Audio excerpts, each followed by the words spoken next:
तो भाई बच्चों हमने कर लिया क्या, डिफरेंशिएशन कर लिया, ग्राफ्स एंड इक्वेशन कर लिया। अब डिफरेंशिएशन को ग्राफ्स एंड इक्वेशन में कैसे अप्लाई करना है वो भी लास्ट लेक्चर में कर लिया।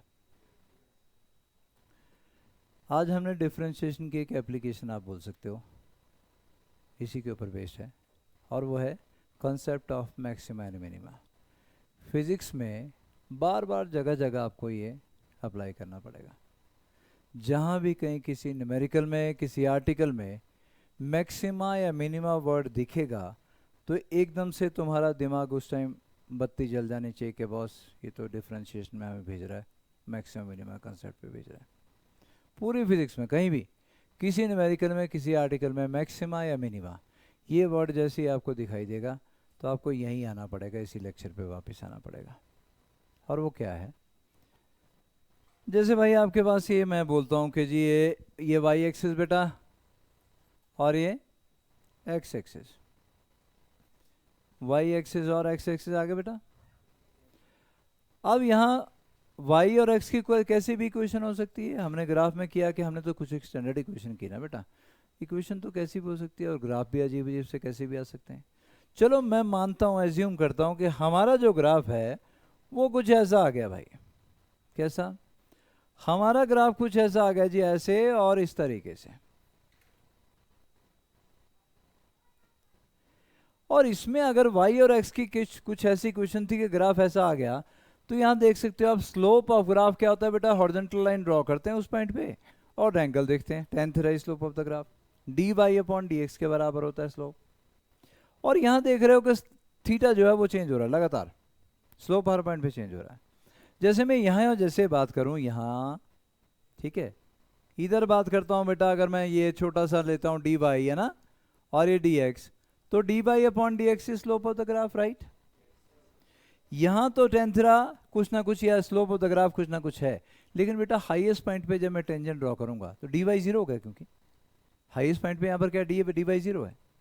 किसी भी पॉइंट पे जब आपको स्लोप फाइंड आउट करना है तो सिंपल करना ये होता है कि आपको उस पॉइंट पे टेंजेंट, जैसे कोई बोले यार इस पॉइंट पे आप बताओ कि क्या होगा, तो इस पॉइंट पे बेटा टेंजेंट ड्रॉ कर दो, टेंजेंट जो ड्रॉ करोगे यहाँ tan थीटा, वही थीटा यहाँ पर आएगा, वही थीटा यहाँ पर आएगा हॉरिजॉन्टल के साथ। तो अब अगर कोई आपसे बोलता है कि यार यहाँ पे बताओ स्लोप क्या होगा, तो बेटा यहाँ टेंजेंट ड्रॉ करूंगा मैं, पर ये तो थीटा जीरो ही आ गया, dy जीरो है ना। तो इस पॉइंट पे क्या हो गया, dy अपॉन dx, क्या tan थीटा जो है वो कितना आ गया, जीरो। मतलब जो मैक्सिमा वाला पॉइंट होता है ग्राफ का, उस पे हमेशा dy अपॉन dx जीरो मिलेगा तुम्हें। सिर्फ मैक्सिमा ही नहीं, मिनिमम वाला यहाँ देख लो ये। अब यहां टेंजेंट ड्रॉ करूंगा तो यहां भी तो dy अपॉन dx जीरो ही है बच्चा। तो मैं क्या बोलना चाह रहा हूं कि एट पॉइंट ऑफ मैक्सिमा और मिनिमा, जहां कोई फंक्शन मैक्सिमम वैल्यू एक्वायर कर रहा है या मिनिमम वैल्यू एक्वायर कर रहा है, तो dy upon dx slope of the graph zero हो जाएगा। और ये मैं कई बार बोल चुका हूँ कि भाई अभी तो हम y और x की टर्म में काम कर रहे होते हैं बेटा, लेकिन जब फिजिक्स में घुसेंगे तो y की जगह कई जगह वेलोसिटी आ जाएगा, x की जगह टाइम आ जाएगा, कोई ना कोई फिजिकल क्वांटिटी आएगी वहाँ पे, है ना बेटा। तो उनका फिजिकल क्वांटिटी के बीच का ग्राफ ड्रॉ कर लेंगे हम लोग, और ग्राफ ड्रॉ करने के बाद जहाँ मैक्सिमा होगा वहाँ dy अपॉन dx, y की जगह जो फिजिकल क्वांटिटी होगी उसका differentiation with respect to x की जगह जो फिजिकल क्वांटिटी होगी वो dy अपॉन dx जीरो डालेंगे, हमारे पास मैक्सिमा की वैल्यू आ जाएगी।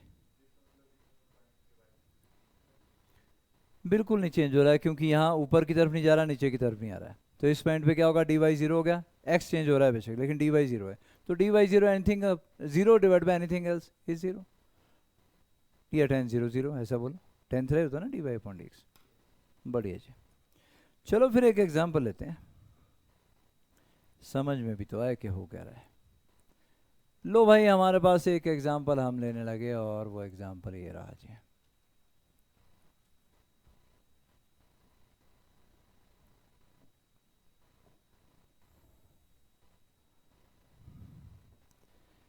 ये मैंने लिया बेटा क्या, S और T के बीच का ग्राफ। कब के लिए, जब कोई बॉडी अपवर्ड डायरेक्शन में फेंकते हैं तो नाइन्थ की इक्वेशन है बेटा S equal to ut minus half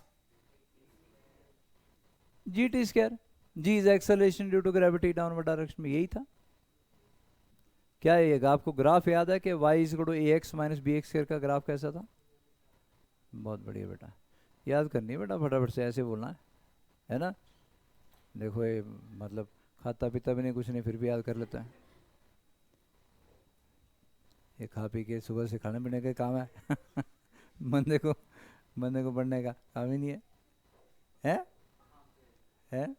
अच्छा, तो ऐसी code UT minus half G D square क्या था बेटा? Inverted parabola. बहुत बढ़िया बेटा, तो इन्वर्टेड पैराबोला था जी, तो ऐसा ग्राफ आएगा बेटा, ऐसा।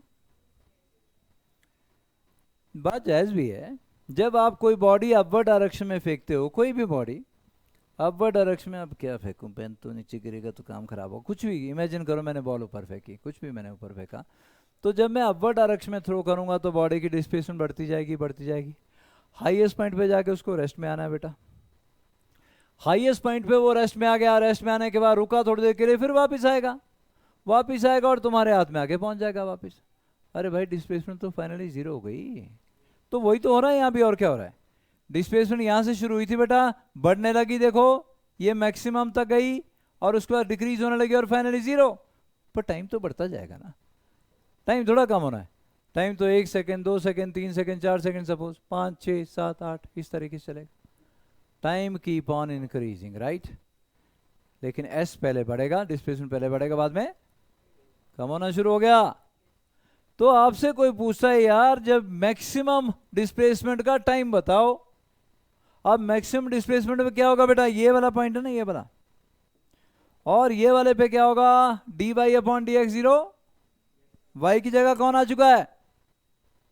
एस, ये ध्यान रखना है। तो यहां तो मैंने D Y upon D X लिखा ना बेटा, लेकिन वही बोल रहा हूं कि जब आप फिजिक्स में जाओगे तो वाई की जगह कोई और फिजिकल क्वांटिटी ले लेगी, एक्स की जगह कोई और फिजिकल क्वांटिटी ले लेगी, ले ली, वाई की जगह एस आ गया और एक्स की जगह टी आ गया। तो यहां क्या आएगा? D S upon d T, बोलो क्या लिखूं? D S upon d T is zero. पर तुम जानते हो D S upon d T क्या होता है? Displacement by time, velocity. तो ये तो बोल रहा है D S upon d T zero, velocity zero.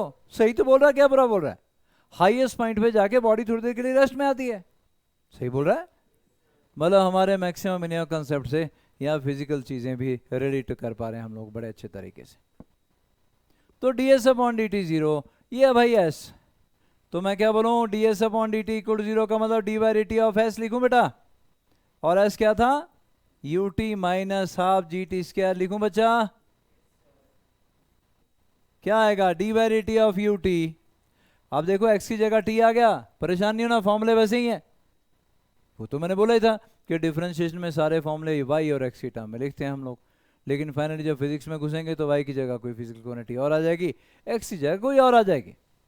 तो यहां पर आ गया d by d t of u t बेटा minus d by d t of half g t square, लेकिन जी बाई टू तो कॉन्स्टेंट है, बाहर निकालो कॉन्स्टेंट को, d by d t of t square आ गया। यू भी तो कॉन्स्टेंट होता है यार, है ना बच्चा? पर ये जीरो है, तो d by d t of u t क्या आ गया? यू बाहर निकल आया, d t upon d t one, फटाफट से बोलना है ना, यही आएगा ना बच्चों? D t upon d t one, जैसे d x upon D x one था, d by D x of x raised पर वन, वन एक्स रेस्ट पर one minus one, one x raised पर जीरो, एनीथिंग रेस्ट पर zero is one, d t upon d t one, u minus आगे बोलो g by two into two t बेटा, two और two cancel, u minus g t is equal to zero, t कितना आ गया बेटा? U by g. तो आपके पास क्या आ गया? u बाय जी टाइम के बाद बॉडी हाईएस्ट पॉइंट पे पहुंच जाएगी। सो दिस मींस हमने प्रूव कर लिया after time u by G the body will be at the highest point, after time u by G the body will be at highest point.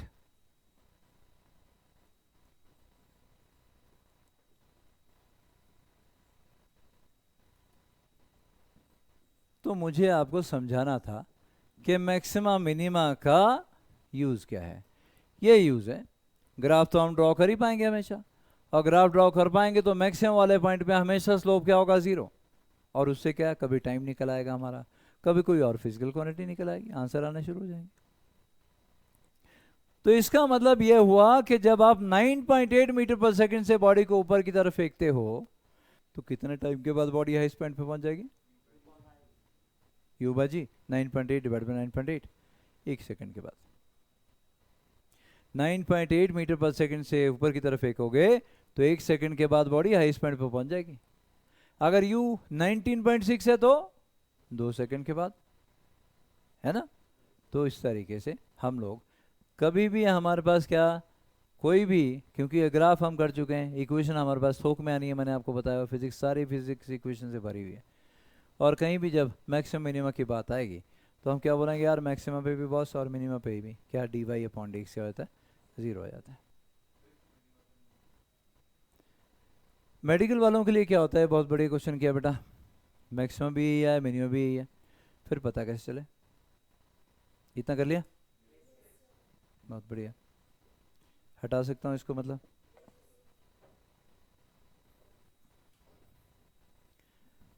अब देखो भाई, इसने वेदांत ने बहुत बढ़िया क्वेश्चन पूछा है। वेदांत ही ना बेटा, कि दांत ही सिर्फ बेबी है? अच्छा, तो बेदांत का मतलब क्या हुआ? बिना दांत वाला? कुछ और? अरे वाह यार क्या बात है। वेदों के ज्ञान के साथ आया मतलब तो यहाँ पे है, और मैं कुछ और ही मतलब निकाला जा रहा था। मैं क्या दो दो बंदे हैं और बिना दांतों वाले। एक भी दूसरा भी, तो बढ़िया बता दिया यार तूने तो मैं तो कुछ और ही समझ रहा था, है भाई? अच्छा अच्छा। और मुझे मतलब परेशानी, मतलब बिना दांतों के कैसे मतलब जीना जीना बड़ा मुश्किल है। चलो, तो देखिए ये होगा dy अपॉन डी एक्स बेटा ना, 0 आएगा मैक्सिमम मिनिमम पे। अब इसने बिना दांतों वाले ने क्वेश्चन पूछा कि मिनिमम मैक्सिमा कैसे पता चले।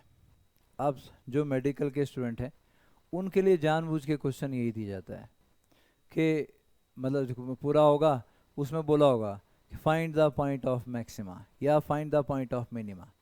मतलब आपको dy upon D x 0 substitute करना, जो भी क्वांटिटी फिजिकल क्वांटिटी होगी वो 0 सब्सिट्यूट करना, अपने आप मैक्सिमा या मिनिमा जो भी होगा अपने आप निकल आएगा। पहले लिखा होता उसने, तुम्हारे को इतना कष्ट नहीं हो देता कि तुम फाइंड आउट करो कि मैक्सिमा का पॉइंट है कि मिनिमा का पॉइंट है। और जो नॉन मेडिकल वाले हैं वो मैथ्स में करेंगे बेटा, लेकिन मैं बता रहा हूँ मेडिकल वालों के लिए भी काम आएगा, नॉन मेडिकल वालों के लिए भी काम आएगा। कैसे पता चले कि वो पॉइंट जो है मैक्सिमा का है कि मिनिमा का है? तो आप क्या करोगे, dy अपॉन डी एक्स, यहाँ लिखता हूँ जी, एट पॉइंट ऑफ मैक्सिमा और minima, at the point of maxima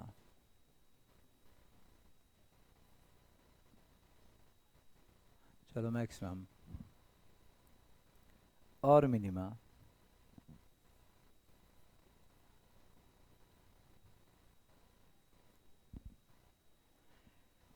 eight the point of maxima और minima dy upon D x 0 होगा। इसमें तो कोई शक किसी को नहीं बेटा, क्या है किसी को शक? है ना? हाँ बेटा बोल, चला यार कमाल है। वाह यार तू तो बड़ा मास्टर है। मैं यहाँ से देख रहा, मैं कहीं यहाँ से चलेगा। तो इसके बाद क्या रस्सी लटक लटकता लटकता भी है? नहीं, ऐसे ही। At the point of maxima और मिनिमा आप जानते हो dy अपॉन डी एक्स कितना होगा बेटा? 0। लेकिन ये इससे ये पता नहीं चला कि यार वो पॉइंट मैक्सिमा के मिनिमा है। मैक्सिमा पे भी dy अपॉन डी एक्स 0 ही होना है, मिनिमा पे भी 0 ही होना है। तो अगर आप ये भी पता चलाना चाहते हो कि वो पॉइंट मैक्सिमा का है कि मिनिमा का है, तो एक बार और डिफरेंशिएट कर दो, और उस डबल मतलब D by D x of D by upon D X, D by D x of क्या बेटा? D Y upon D X. एक बार और इसको डिफरेंशिएट करेंगे, और इसको पता कैसे लिखते हैं हम लोग? 2 बार डिफरेंशिएशन हो गया ना, 2 बार डिफरेंशिएशन को कैसे लिखते हैं बेटा? D square Y upon D X square, representation है बस। डी स्क्वायर वाई, यहाँ डी के ऊपर स्क्वायर है, नीचे एक्स के ऊपर स्क्वायर है। D square Y upon D X का मतलब क्या हुआ? D by D x of D Y upon D X. D Y upon D X को एक बार और डिफरेंशिएट कर दिया, मतलब वो हमारे तो मजे लगे यार पंखे वालों के। पसीना तो मुझे भी आ रहा था, चाह तो मैं भी रहा था, पर मेरे तक अब पहुंच नहीं रही है। आ गया, इतना आ गया कि डबल डिफरेंशिएशन को कैसे रिप्रेजेंट करेंगे ऐसे बेटा। बहुत बढ़िया, हटा दूं? ठीक है, तो मैं बोलूंगा जी अब आप डबल डिफरेंशिएशन निकाल लीजिए, और डबल डिफरेंशिएशन को कैसे रिप्रेजेंट करेंगे, D square Y upon D X square बेटा, ऐसे रिप्रेजेंट करेंगे जी। तो ये निकालिए, if D square Y upon D X square is positive, तो वो पॉइंट मिनिमा को करस्पॉन्ड कर रहा है। D Y upon D x 0 निकाला ना बेटा, तो यहां से वाई निकल आएगा कुछ ना कुछ। वो जो भी वाई निकला है आपका, that point correspond to minima, the point calculated अब है ना बेटा। यहां से y आ जाएगा कुछ ना बच्चा, जब y D Y upon D X को 0 डालोगे तो y आ जाएगा कुछ। The point correspond, the point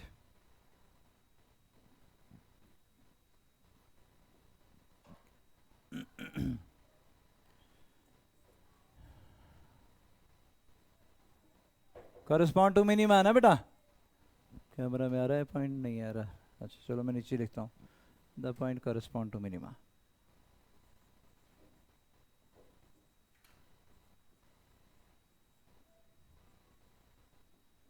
ठीक है बच्चा। और अगर ये D square Y upon D X square जो आपने डबल डिफरेंशिएट करके निकाला, ये नेगेटिव आ रहा है, then the point correspond to maxima, the point belong to maxima. ये बेटा फाइंड आउट करने का तरीका। नॉन मेडिकल वाले तो मैथ्स में अच्छे से करेंगे, इनका टॉपिक होता ही है, पर मेडिकल वालों को यही एक डूबते के तिनके का सहारा। इससे ज़्यादा नॉलेज आपको मैक्सिमम मिनिमा की फिजिक्स में ज़रूरत नहीं पड़ेगी। सभी में मैक्सिमम मिनिमा दोनों ज़रूरी नहीं है, उसमें सिर्फ मैक्सिमम है ना। पर अगर इन्वर्टेड होगा तो मिनिमा आएगा उसमें। पैराबोला ज़रूरी नहीं है बेटा ऐसा ही हो भैया, हाँ यही से जैसे ये है हमारे पास, ये है, तो पैराबोला ज़रूरी नहीं है कि ऐसा ही हो, है ना। वो थोड़ा ऊपर हो सकता है, डिपेंडिंग ऑन पॉइंट कैसा है, वो यहाँ हो सकता है। अगर ऐसे जैसा होगा तो ये this point correspond to minima. तो हर एक ग्राफ में मैक्सिमा भी हो और मिनिमा भी हो ज़रूरी नहीं है। इसमें तो है बेटा, इसमें तो मैक्सिमा भी शो किया मैंने, मिनिमा भी, लेकिन हर एक ग्राफ में दोनों पॉइंट हो ज़रूरी नहीं है। किसी में मैक्सिमा ही होगा सिर्फ, किसी में मिनिमा का ही होगा। अब अगर आपको ये देखना है कि भाई किसको बिलोंग कर रहा है, तो डबल डिफरेंशिएशन निकालिए, और वो जो y की वैल्यू आ रही है वो आपने सब इसमें डाल देनी डबल डिफरेंशिएशन करके। अगर D square Y upon D X square आपके पास पॉजिटिव आ रहा है तो मिनिमा का पॉइंट है, नेगेटिव आ रहा है तो मैक्सिमम का पॉइंट है।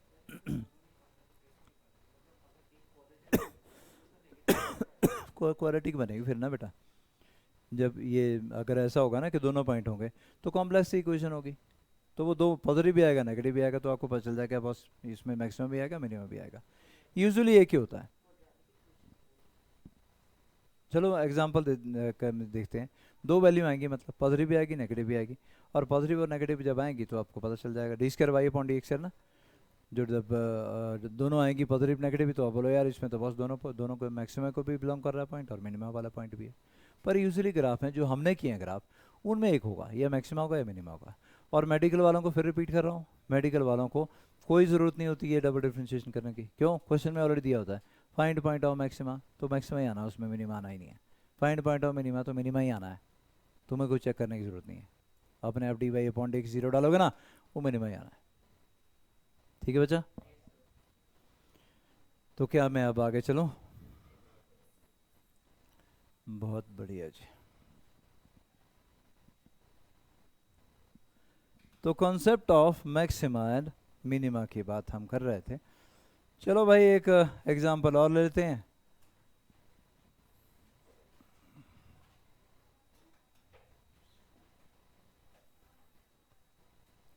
जैसे हमने S equal to U T minus half it square लिया, वैसे ही कोई और देख लेते हैं जी। जैसे हमारे पास मान लो कि हमारे पास कोई फिजिक्स का रिलेशन नहीं लिखता क्योंकि फिजिक्स अभी तुमने शुरू ही की है। मान लो कि हमारे पास ये है 2x minus 2x² minus 3x, ये है। और इसमें आपको कहा गया कि find the point of maxima या मिनिमा, चेक करते हैं क्या आता है। ठीक है, find the value of x for which y is maximum, है ना, या फाइंड पॉइंट ऑफ मैक्सिमा, या find point of value of y for which x is, find point of. चलो मैक्सिमा देखते हैं, मैक्सिमा आ रहा है कि नहीं आ रहा है। तो क्या करेंगे, dy अपॉन dx डालेंगे, निकालेंगे और 0 डाल देंगे। और वो किसके बराबर आ गया, dy अपॉन dx, सीधा लिखूं बेटा, चलेगा? dy dx ऑफ 2x² बेटा, dy dx ऑफ 2x², क्या लिखूं, 4x पक्का, और dy dx ऑफ 3x बेटा माइनस 3। तो x आपके पास क्या आ गया, 3/4, x आ गया 3/4। अब मुझे चेक करना है कि भाई मैक्सिमा का ही पॉइंट है कि नहीं है, तो मैं क्या करूंगा, इसको ये आ गया dy अपॉन dx बच्चा, है ना, ये डबल डिफरेंशिएट करो बेटा, d² y अपॉन dx², इसको दूसरी एक बार और डिफरेंशिएट करना, 4x माइनस 3 को, क्या आ गया 4, ये तो पॉजिटिव आ गया, पॉजिटिव आया तो द पॉइंट करस्पॉन्ड टू, मतलब मैंने मैक्सिमम पर गलत लिख दिया हुआ है। तो यहां पर लेकिन आपको वो लिख के देगा पहले मेडिकल वालों को कि द पॉइंट करस्पॉन्ड टू क्या, पहले से आपको पता होगा मिनिमा, इसलिए आपको डबल डिफरेंशिएट करने की जरूरत नहीं पड़ेगी। तो find the point of minima, कैसे चेक करना पता चल गया, dy अपॉन dx निकाला, उसको 0 डाला, x आ गया 3/4। अब मुझे नहीं पता है कि मैक्सिमा का पॉइंट है कि मिनिमा का है, मैंने डबल डिफरेंशिएट किया, 4 आ गया, पॉजिटिव आ गया, अगर पॉजिटिव आएगा तो क्या, the point correspond to minima. Got it, बढ़िया।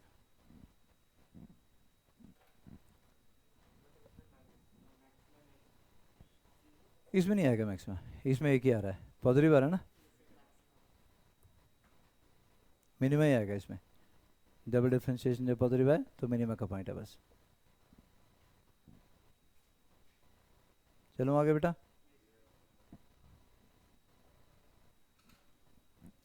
चलो भाई अब चलते हैं हम इंटीग्रेशन पे। और इंटीग्रेशन क्या है पहले मैं आपको ये बता दूं, जब आपको एडिशन बोलो मुश्किल लगे, आप बोलो यार ये एडिशन बॉस मैं नहीं कर सकता, कोई ऐसी एडिशन आपके पास आ गई जो आप बोलो यार ये मेरे बस की बात नहीं है, तो फिर एडिशन के लिए कोई और फॉर्मूला तो चाहिए ना। तो ऐसा नहीं बोल रहा हूँ कि एडिशन नहीं आती, 4 + 3 कितने होते हैं बेटा, देखो कितना इंटेलिजेंट बच्चा है, फटाफट से बोला और ये वाली एडिशन आती है तुम्हें। लेकिन अगर कोई ऐसी एडिशन दे दे कि भाई हमने अर्थ के सरफेस से एक बॉडी उठानी है ना, और उसको लेके जाना है इन्फिनिटी तक, बहुत दूर लेके जाना है, टोटल वर्क डन बताओ कितना होगा। अब यहां पंगा क्या पड़ गया, किसके अगेंस्ट वर्क करना पड़ा, फोर्स ऑफ ग्रेविटेशन के अगेंस्ट। और फोर्स ऑफ ग्रेविटेशन क्या होती है, G(m1m2) अपॉन r² बेटा, r चेंज हो रहा है, जैसे जैसे आप ऊपर जाओगे तो डिस्टेंस चेंज होगा, डिस्टेंस चेंज होगा तो फोर्स वेरिएबल है। वर्क डन क्या होता है, फोर्स इनटू डिस्प्लेसमेंट, यही ना बेटा तुमने 9th में जो पढ़ा था। अब जब आगे जाएंगे तो पता चलेगा फोर्स इनटू डिस्प्लेसमेंट नहीं होता है, Fs cos θ के बराबर होता है। ठीक है, तो अभी फोर्स इनटू डिस्प्लेसमेंट लेते हैं, जितने की आपको नॉलेज है उसी की बात करते हैं। तो बेटा फोर्स आ गई, छोटा सा इंटरवल लेना है मैंने, मैं मानता हूँ यार यहाँ के लिए जो है ना वो फोर्स कांस्टेंट है, तो F1 x1 आ गया वर्क डन। ऊपर फोर्स चेंज हो गई, F2 x2 उसके लिए आ गया, छोटा इंटरवल और ले लिया, F3 x3 F4 x4 है, इस तरीके से इन्फिनिटी तक जाना है। सरफेस ऑफ अर्थ से बॉडी को उठाना है, इन्फिनिटी तक लेके जाना है, छोटे छोटे इंटरवल में जहाँ फोर्स कांस्टेंट मान सको, आपको कई वर्क फाइंड आउट करने पड़ेंगे और उन सबको ऐड करना है। और उन सबको ऐड करते करते और सेविंग करते करते सारी उम्र लग जाएगी बेटा। क्यों, इन्फिनिटी तक के इतने सारा डाटा आपके पास आ जाएगा, बोले यार भाई ऐड करते रहो। अब इसके बाद तुम्हारा आंसर क्या होगा, भाई भाई ऐसे एडिशन से बचाओ, इतनी ये ज़िंदगी जो है इसमें लगाने के बजाय कहीं और लगाएं यार, कुछ ढंग की बात करें। तो जब आपको लगे यार है तो एडिशन बॉस लेकिन मुश्किल है, तो एडिशन का ही दूसरा फॉर्मूला इंटीग्रेशन है बेटा, समझ गए। एडिशन का ही दूसरा, जैसे आपके पास मल्टीप्लिकेशन का होता है कि जी आप मल्टीप्लिकेशन एक तो टेबल है तुम्हारे पास, ठीक है, दूसरा आप क्या करते हो, आप कुछ शॉर्टकट वगैरह चीज़ें अगर देखने लगते हो, जैसे मेरे पास है 35 इंटू 35 बेटा, कितना आएगा 1225। कैसे किया आपने ये, 5 5 ज़ा 25, 5 जिसके एंड में होगा उसके एंड में 25 लिखना है। उसके बाद 3 है तो एक बढ़ा देना है, तीन दोनों 3 है ना बेटा, एक बढ़ा दो, 4 3 12 12 25। इसी तरीके से 105 इंटू 105 बेटा, 5 5 ज़ा 25 तो आएगा 10 है, 11 कर दो, कितना आ गया, कुछ नहीं किया हमने। तो जब जिसके एंड में भी, जिस डिजिट के एंड में भी, आपके वैदिक मैथमेटिक्स के शॉर्टकट है, जिस डिजिट के एंड में 5 होगा और उसका स्क्वायर आपको करना होगा, तो 5 5 ज़ा 25 पहले लिख दिया, आगे जो डिजिट बची आपके पास उसको एक को बढ़ाया और उसी से मल्टीप्लाई कर दिया, 10 था तो 11 से मल्टीप्लाई कर दिया, 110 आ गया, ये तुम्हारा आंसर होगा। तो ये मल्टीप्लिकेशन के शॉर्टकट सीखे ना, वैसे ही हमारे पास ये इंटीग्रेशन है। एडिशन जब आपको लगे यार एडिशन बॉस ये मेरे बस की नहीं है, तो आपके पास इंटीग्रेशन अवेलेबल है, तो एडिशन ही सिखा रहा हूँ मतलब, है ना। तो यहाँ क्या सीख रहे हैं हम लोग भाई मैथमेटिकल टूल में, कभी एडिशन सीख रहे हैं, कभी मल्टीप्लिकेशन सीख रहे हैं, कभी हम ग्राफ सीख रहे हैं, ये तो आने चाहिए भाई, कैलकुलेशन कोई भी करनी है तो एडिशन सब्ट्रैक्शन नहीं आएगी तो कैसे करेंगे। तो इंटीग्रेशन बेटा, मैं आपको बता दूं कि इंटीग्रेशन का सिंबल क्या है। ये बेटा इंटीग्रेशन का सिंबल, ये देख पा रहे हो, ये एस की तरह थोड़ा सा ऐसा, और साथ में क्या है, साथ में यहाँ पर है dx, और आप जानते हो dx अभी लिखा है मैंने, लेकिन जब फिजिक्स में जाएंगे तो x की जगह कभी डिस्प्लेसमेंट आ जाएगी, कभी टाइम आ जाएगा, कभी कोई और फिजिकल क्वांटिटी आ जाएगी। तो ये तो सिंबल आ गया, ये दो चीजें तो आपको मिलेंगी इंटीग्रेशन में, ठीक है। बी ये और ये अलग आ गया, बीच में जो इंटीग्रेट होना है वो लिखूंगा। ये तो सिंबल दोनों है ही है इंटीग्रेशन में, मतलब जब भी इंटीग्रेशन आपको दिखेगी तो ये वाला भी दिखेगा और ये वाला भी दिखेगा, ठीक है। उसके बाद मैं बोलता हूं जी बीच में क्या लिखा मैंने, बीच में लिखा बेटा मैंने x रेज़ पावर n, क्या लिखा बच्चा, x रेज़ पावर n लिखा। तो इसको कैसे रीड करना है, रीड इट लाइक क्या, integration of x raise power n, कैसे रीड करोगे बेटा, integration of x raise power n, ऐसे रीड करना है बच्चा इसको। तो ये और dx तो हमेशा होंगे, बीच में जो भी कुछ होगा उसको हम क्या बोलेंगे, integration of x raise power n। ये सिंबल आ गया इंटीग्रेशन का, ठीक है जी। अब यहाँ भी कुछ एक फॉर्मूला, जैसे डिफरेंशिएशन में फॉर्मूला थे वैसे यहाँ भी फॉर्मूला है, और यहाँ वाला फॉर्मूला क्या है बेटा, यहाँ का फॉर्मूला हमारे पास है x raise power n plus 1 divided bye n plus 1। वहां क्या था, nx rays power n minus 1 differentiation में ना, यहाँ आया x raise power n plus 1 divide bye n plus 1, plus c भी लिखा होता आपके पास। हम कर रहे हैं क्योंकि इनडेफिनेट इंटीग्रेशन कौन सी है अभी, इनडेफिनेट इंटीग्रेशन। इनडेफिनेट का मतलब आंसर इनडेफिनेट x की टर्म में आ रहा है, x तो 1 भी हो सकता है, 2 भी हो सकता है, कुछ भी हो सकता है। c कांस्टेंट है, मैं बताता हूँ क्यों लगाया है c, या बाद में लगाता हूँ कोई बात नहीं, थोड़ी जगह छोड़ देना, अभी नहीं लगाता क्योंकि तुम्हारे लिए नया है सब कुछ, अभी मैंने सी हटा दिया, बाद में लगाऊंगा, बताऊंगा क्यों लगाया सी। डबल में क्या बेटा, हाँ, इधर एग्जांपल लिखूंगा मैं, डबल पेज पे करना है भी। इनडेफिनेट का मतलब डेफिनेट आंसर नहीं आएगा आपका, डेफिनेट थोड़ा आ रहा है, एक्स को 1 डालेगा तो क्या आएगा, 1 आएगा आंसर, 2 डालेगा तो 2 रेज़ पावर n प्लस 1 है ना, डिवाइड बाय n प्लस 1 अलग आंसर आएगा, 3 डालेगा तो अलग आएगा, कोई डेफिनेट आंसर नहीं आ रहा मतलब। लेकिन आगे जब डेफिनेट इंटीग्रेशन होगी तो लोरी लारी सुना है बेटा कुछ, तो उसको लोरी सुना बेटा कौन सी आती है, मृदुल मृदुल ना, कौन सी लोरी आती है बेटा, नहीं आती, तेरे को आती नहीं पक्का तो तू खुद लोरी सुन के सोता है, कैसे नहीं आती, आती है, नहीं चाहिए नहीं, मुंह खुला ना घसा पड़ेगा, बंद रखना बिल्कुल। ये लेक्चर है बेटा देखने के लिए और समझने के लिए, तू खाने के चक्कर,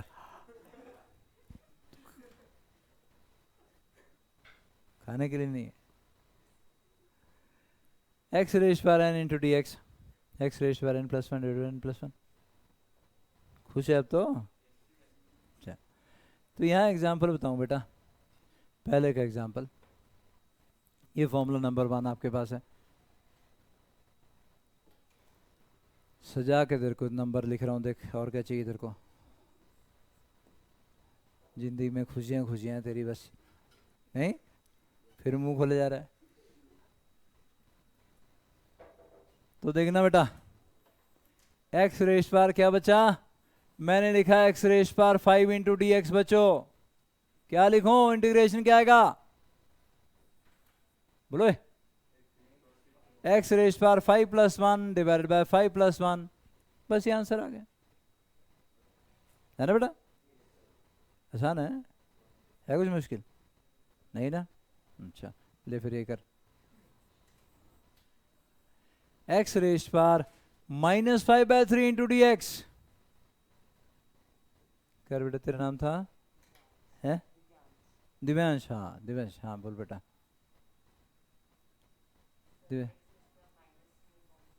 एक्स रेज पावर -5/3 प्लस 1, बिल्कुल सही बोला जी, है ना बेटा?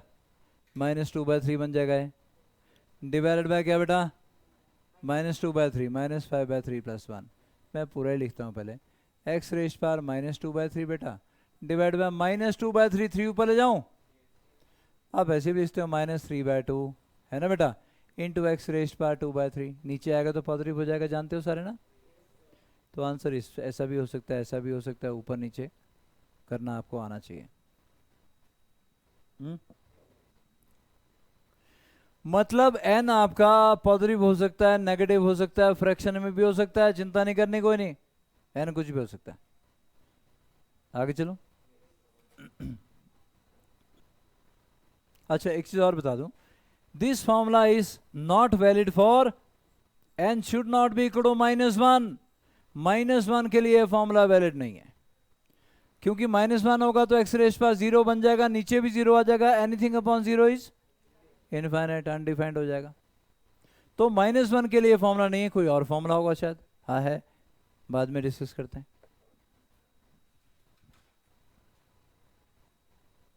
इतना हो गया बेटा, बढ़िया।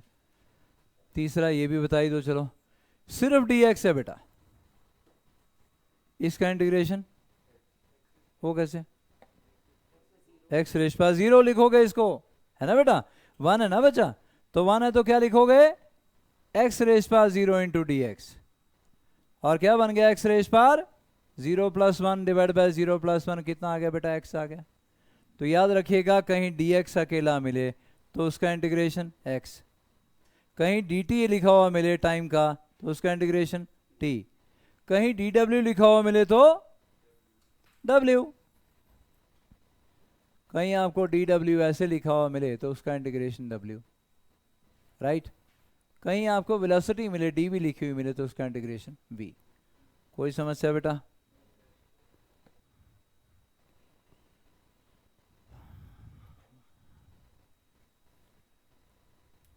समस्या बुरी चीज है बस। तो क्या मैं आगे चलूं? आगे चलने से पहले जो सी की बात मैं कर रहा था उसकी बात कर लेता हूं, क्या मैं इसको हटाऊं?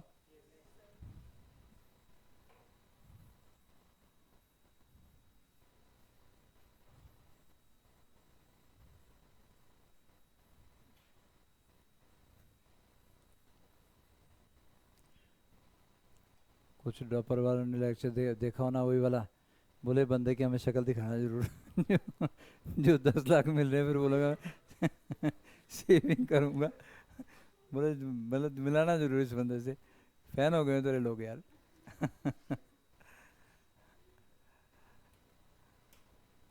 खुश है ना तो नहीं चलो देखना बेटा, सुनना बच्चा, ध्यान से सुनना इसको, D by D x of x square अगर मैं निकालूं तो कितना आता है, 2x, यही आता है। और बताओ मुझे कि D by D x of x square plus 5 निकालूं तो वो क्या आता है, वो भी 2x,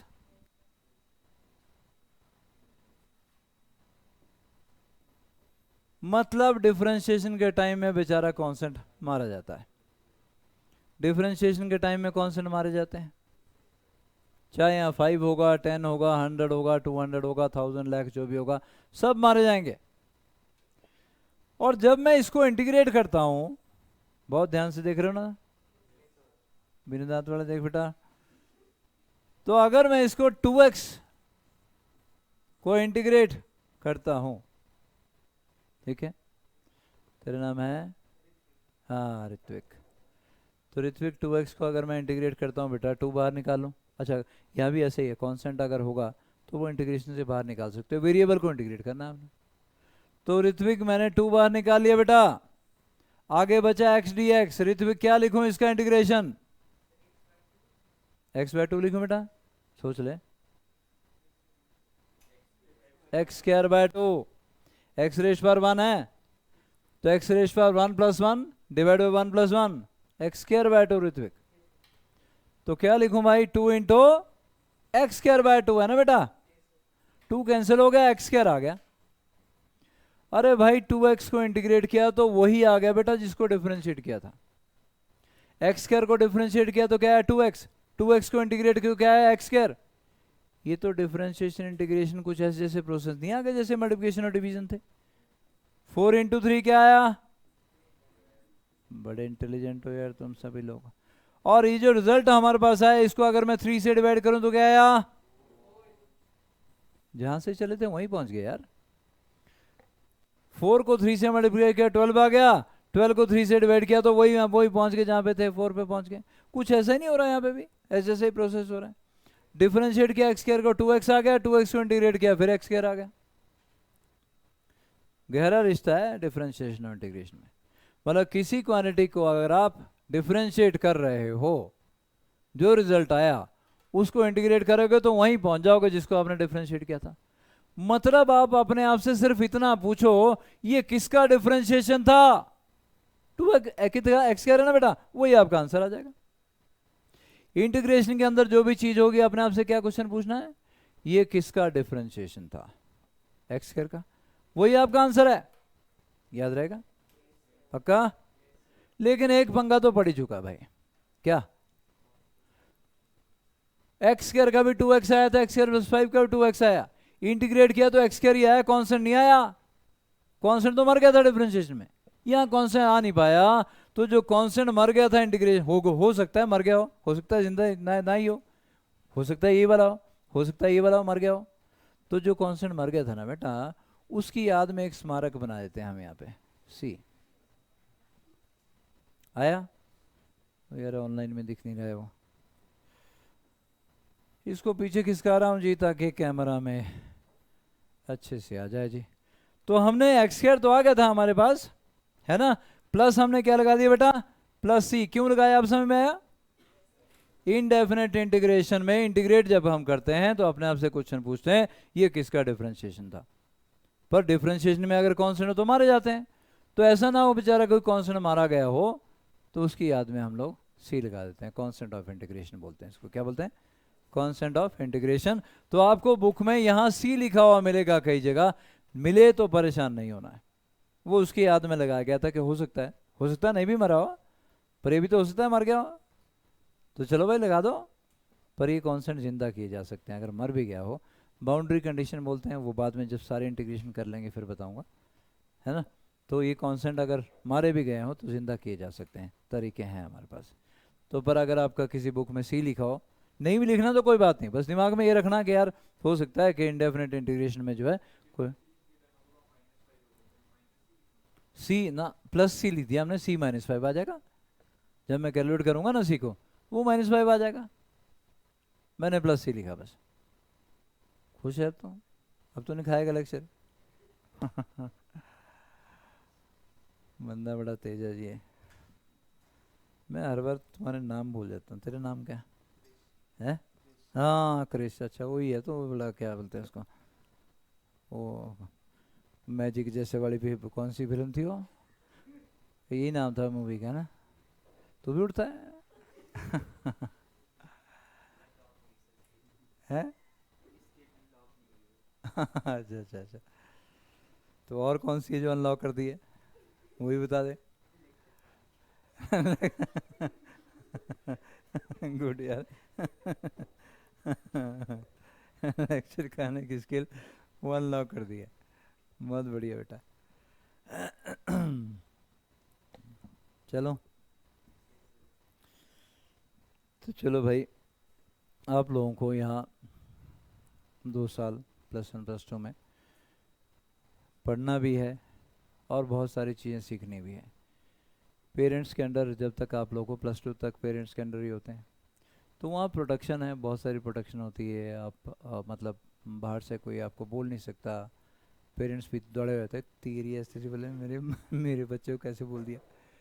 लेकिन उसके बाद जब आप प्रोफेशनल कॉलेज में चले जाते हो तो वहाँ सभी को अपनी ज़िंदगी खुद जीनी पड़ती है ना। वहाँ फिर कोई प्रोटेक्शन भी नहीं होती है। बोल तो दिया कि भाई हाँ सब कुछ बंद हो गया जी, लेकिन अभी भी होती है, जैसे मेडिकल है, चाहे इंजीनियरिंग है, पर उतनी उतनी डेंजरस नहीं है, रैगिंग जिसको बोलते हैं।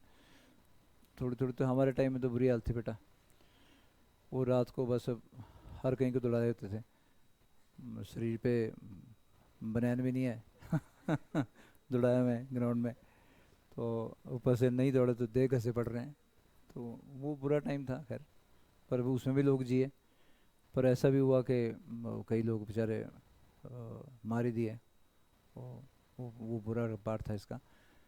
पर वहाँ आगे जब जाते हो तो वहाँ आपको सिर्फ यही बात नहीं है, ये वाली सिर्फ इतनी सी बात नहीं है, लेकिन आगे 4 साल प्रोफेशनल कोर्स करना है, फिर उसके बाद प्रोफेशनल डिग्री और कर सकते हो। अलग अलग टाइप के लोग मिलते हैं, सभी की एक सी नेचर तो होते नहीं है। तो वहाँ सभी को डील करना आपको आना चाहिए। किसी ने बुरा बोल दिया तो वो सुनना भी आना चाहिए, उसका मजाक कर दिया किसी ने, वो मजाक सहना भी आना चाहिए, उस मजाक को मजाक में कन्वर्ट करना भी आना चाहिए, है ना।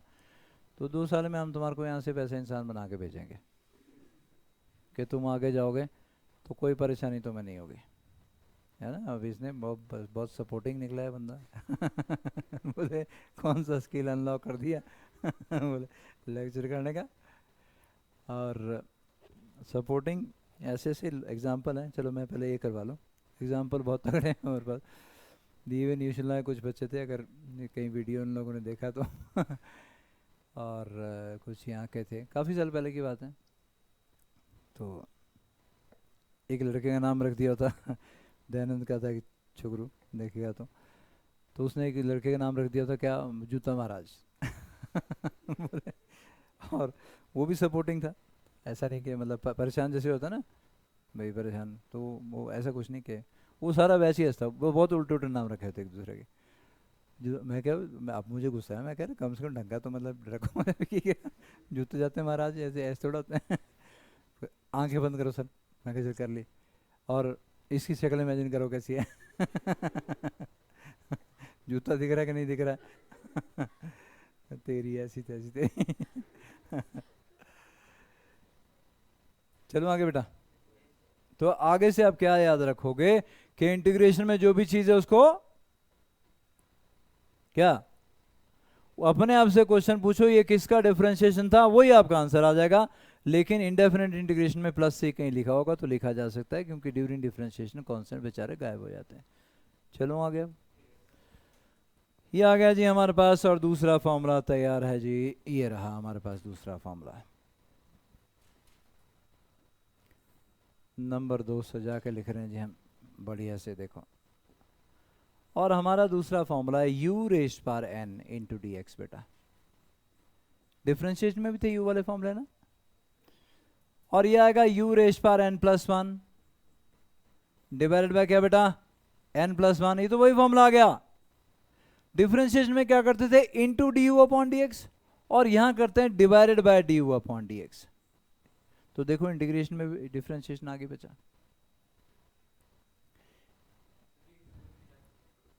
है बेटा। नहीं ये इकट्ठा है, डी बाई डी एक्स जब आप लिखते हो ना बेटा, तो ऐसा नहीं करना कि ये जैसे ही बोल रहा है खाने वाला इंसान कि डी यू नीचे रखो और डी एक्स ऊपर लेना, ये इकट्ठे हैं दोनों, सिंबल है ना बेटा डिफ्रेंशिएशन का। तो ये इकट्ठा रखना है आपने, नीचे है तो नीचे रखना है, ऐसा नहीं कि ऊपर डी एक्स ऊपर लेके और फिर आराम से बोले बस ये मस्त हो गए जी हम लोग। तो d u upon D x just जहाँ पर है इकट्ठा सिंबल है, क्योंकि ना सिंबल इकट्ठे रहते हैं। D by D x of you, इसका मतलब है डी बाई डी एक्स इकट्ठा होता है साथ में उसका यू। तो अगर हमने डी एक्स सेपरेट कर दिया तो मतलब खत्म हो जाएगा उसका, है ना। तो ये आपके पास आ गया। हाँ प्लस सी आप लिख सकते हो जी। ड्यूरिंग डिफरेंशिएशन कोई कांस्टेंट बेचारा गायब हो गया तो उसकी सेवा में आप प्लस सी लिख सकते हो। आगे चले। अब आपके लिए आसान बात क्या हो गई? आसान बात आपके लिए ये होगी बेटा कि आसान बात ये हो गई कि भाई u सिर्फ ax प्लस बी की फॉर्म में ही हो सकता है, जबकि डिफरेंशिएशन में u कुछ भी हो सकता था। जैसे अभी हमने एग्जांपल लिया था d by D x of log of sine of x, है ना?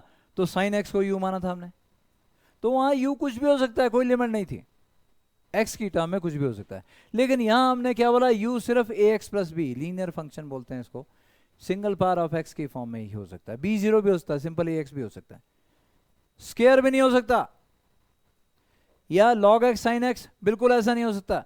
तो क्या ऐसे इंटीग्रेशन हम सॉल्व भी नहीं कर पाएंगे? कर पाते हैं, पर इंटीग्रेशन बहुत लंबा टॉपिक है, बहुत सारी चीजें उसमें और हैं, पर हमें तो फिजिक्स करनी है ना यार। अभी वो हमें इंटीग्रेशन बेटा पूरी करनी। फिजिक्स को समझने के लिए जितनी इंटीग्रेशन चाहिए वो चल पड़ेगी, हमारे काम आ जाएगी।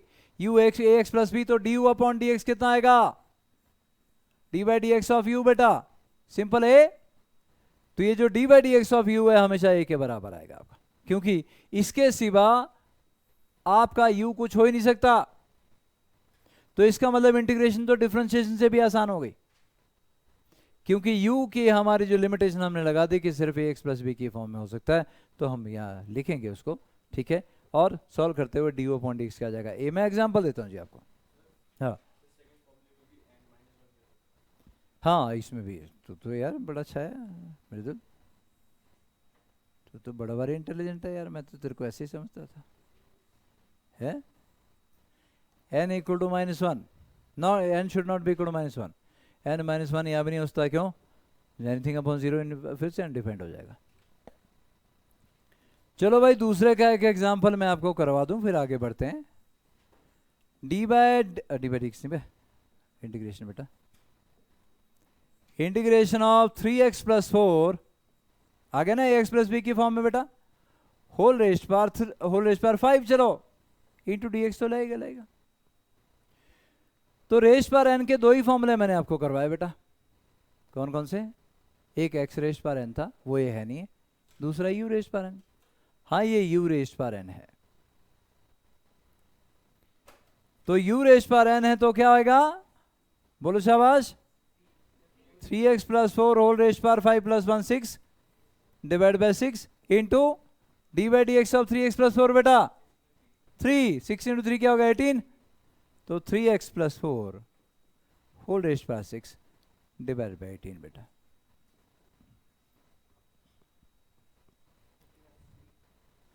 बिल्कुल प्लस सी तो मजे से लिख बेटा।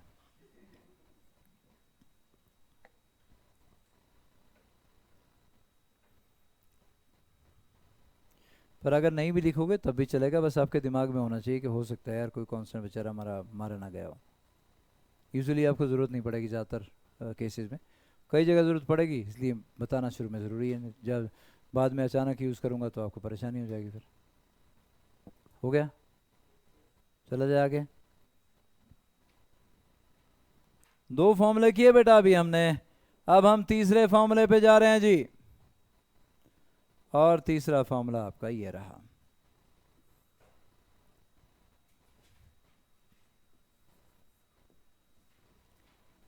n-1 मना कर रहे हैं हम लोग, पर n-1 होगा तभी तो कोई फॉर्मूला होगा।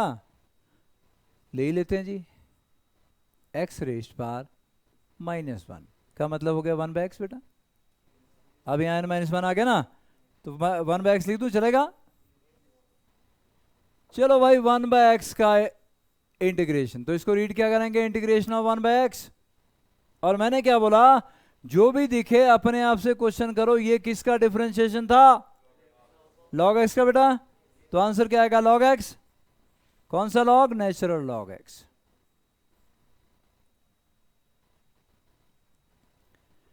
अब इसके बाद के सारे फॉर्मूले ऐसे हैं, अपने आप से पूछना है तुमने भाई ये किसका डिफरेंशिएशन था। जैसे यहां पूछा ना 1/x किसका डिफरेंशिएशन था, दिमाग ने आंसर किया log x का, आंसर आ गया ये। प्लस सी आगे हो सकता है, लिखना है तो लिखो, दिमाग में रखना है दिमाग में रखो। और इसी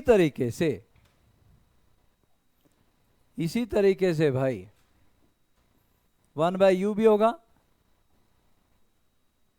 नंबर 4 बेटा 1/u इंटू डी एक्स। बच्चों क्या लिखूं आप, बोलो, log of u divided by d by D x of u, dy upon D X. जहां भी u आएगा divided by dy upon D X हो जाएगा। और u की अच्छी बात यह है कि वो ax प्लस b की फॉर्म के सिवा कुछ हो ही नहीं सकता। चलो यहां एग्जांपल ले लेते हैं जी, नंबर 4 का एग्जांपल ले लेते हैं, और वो आ गया 1/3x minus 10। ax plus b की फॉर्म में आ गया बेटा, है ना, ax प्लस b की फॉर्म में। b नेगेटिव भी हो सकता है, जिसमें से x माइनस 10 लिखा मैंने। तो क्या लिखूं इसका, बोलो बोलो बच्चा, log of 3x minus 10 divided by d by D x of 3x minus 10। 3 खत्म होगी बातें। u किसी और फॉर्म में हमने बोला हो ही नहीं सकता, नहीं हो सकता, छोड़ो पर। और देख लो नंबर 4 का ही,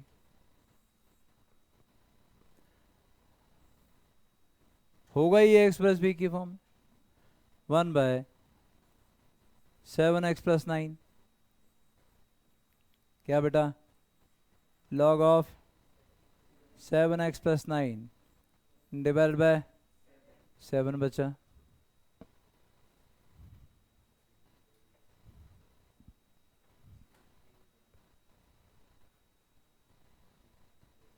ठीक है जी, हेलो, अरे आवाज है ना, बीच में सेल्वी को जाते हैं। चलो अगले पे, अगला देखते हैं जी। कौन सा नंबर है बच्चा, 1 होगा, 5 हो गया, होगा कौन सा बेटा, 5, 5th। Integration of numerator upon denominator into D X is equal to log of denominator, mod में, मॉड बताऊंगा बाद में, फिलहाल लॉग डिनोमिनेटर याद रखो। मॉड मतलब पथरी होगा हमेशा ऐसे दिखती, अभी याद इतना याद रखो, बाद में बताता हूँ। लॉग ऑफ डिनोमिनेटर बेटा कब, लेकिन कंडीशन है, और वो कंडीशन क्या है, if D by D x of denominator is equal to numerator. Denominator को अगर आप डिफरेंशिएट करते हो, जो डिफरेंशिएट करके आए वो आपको न्यूमरेटर में मिल जाता है, सीधा लिखो लॉग ऑफ डिनोमिनेटर, इसका इंटीग्रेशन आएगा।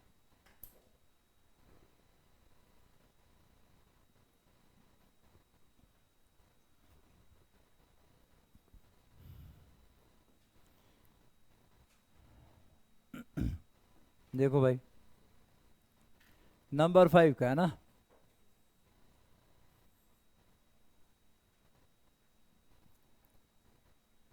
मेरे पास है जी 2x प्लस 3 और नीचे x square plus 3x plus 5 into D X.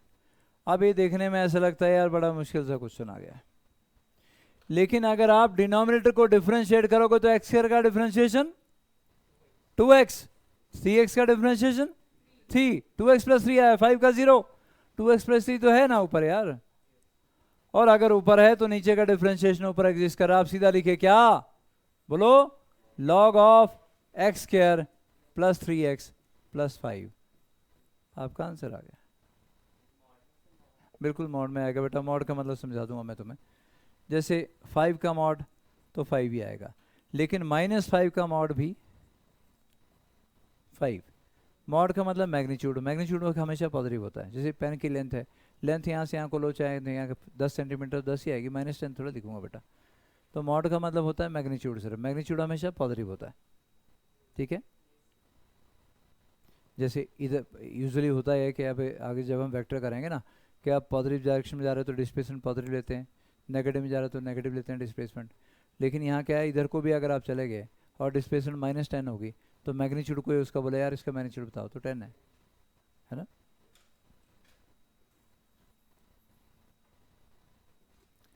और देखें फिफ्थ का एग्जांपल ले रहा हूं बेटा। चलो इसको मैं लिखता हूं 4x + 6 divided by x² + 3x + 5। आप क्या करोगे?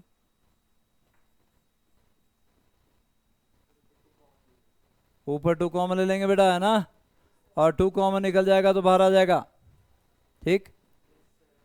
तो 2 कॉमन आएगा तो बाहर आ जाएगा, और अंदर बच जाएगा आपके पास फिर क्या, 2x + 3 divided by x² + 3x + 5। क्या? Twice of log of x² + 3x + 5।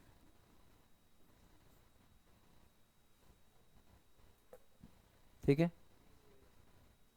और देखो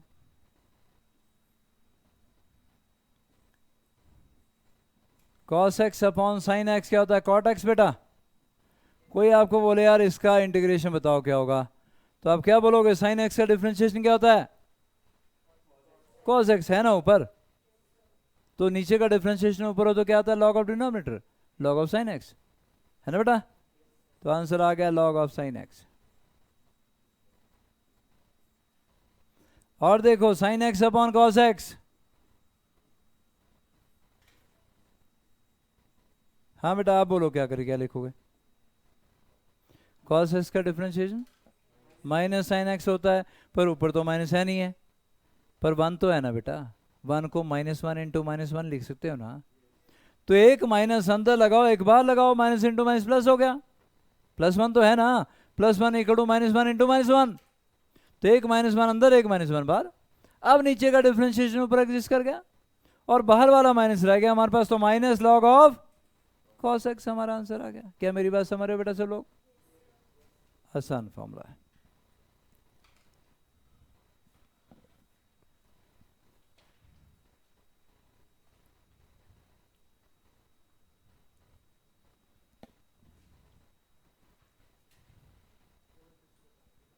ये लास्ट वाला क्या था बेटा? sin x upon cos x था। अब cos x का डिफरेंशिएशन क्या होता? माइनस होता ना, वो ऊपर एग्जिस्ट पूरा करना चाहिए, पर ऊपर तो है नहीं माइनस, +1 तो है ना। लेकिन अब +1 को मैं कैसे लिख सकता हूँ? -1 × -1 ऐसे लिखता हूँ, 2 बार -1 लगा दिया मैंने, यहाँ भी 1 लिखा नहीं है, माइनस इंटू माइनस प्लस हो जाएगा, प्लस को माइनस इंटू माइनस लिखा। अब नीचे का डिफरेंशिएशन ऊपर एग्जिस्ट कर रहा है, और नीचे का डिफरेंशिएशन ऊपर एग्जिस्ट करे, ये माइनस वाला बाहर रह गया, बाहर वाला बाहर छोड़ दिया हमने, log ऑफ cos x। बिल्कुल माइनस बाहर निकाल सकते हो।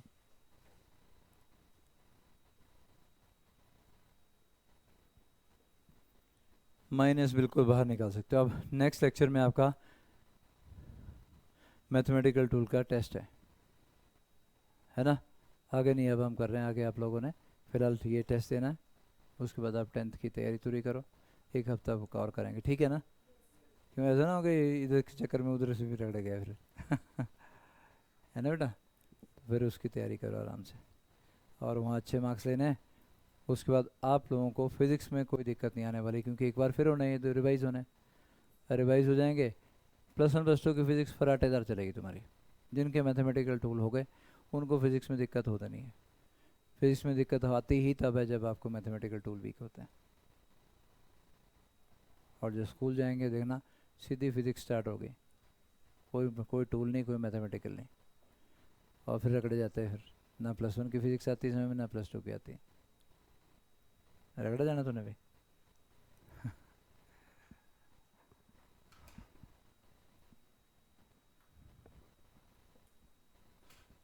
चलूँ क्या आगे? तो भाई आगे चलते हैं हम लोग।